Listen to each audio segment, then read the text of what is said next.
So the financial crisis made an impression on me in a few ways. First, it seemed to illustrate a situation where a certain domain that was viewed as appropriate just for high-level economists and experts ended up blowing up the economy.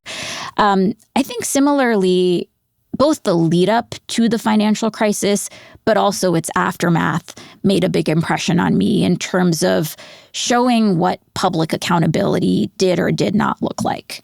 I mean, we had millions of foreclosures. And in law school, I ended up representing some of the homeowners that were being foreclosed on by the banks. There was so much rampant fraud there in terms of what the banks were able to get away with. And in terms of who ended up bearing the costs of that fraud and those mistakes, it was overwhelmingly working families and less so the individuals at the banks or the banks themselves. And so both of those components ended up making a big impression on me and just seeded in me more of a desire to study markets and figure out what was really going on. And did you think that the Obama administration's response to the financial crisis was ultimately unsuccessful?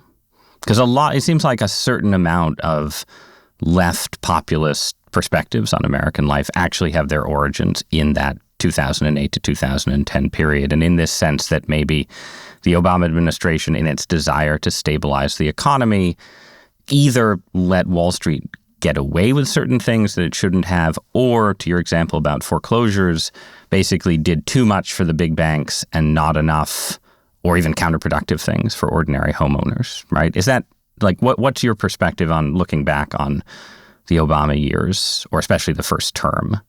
Yeah, I mean, I try to have some humility about, what people in those leadership positions were faced with when looking at a potential. It was not a good time. It was not a good time. And you're having to make decisions with incomplete information on really compressed timelines and with potentially catastrophic outcomes on the table. And so I, have an appreciation for just what those decision-making moments can look like. In hindsight, it does seem clear that the recovery ended up being much slower, in part because there were real fears of excessive stimulation. And I think from the perspective of homeowners, the policy was not one that was kind to them. And the foreclosures ended up, I think, having a huge effect on both people's material lives, but also their political understanding of who our government really serves and who ends up bearing the costs when the big banks screwed up.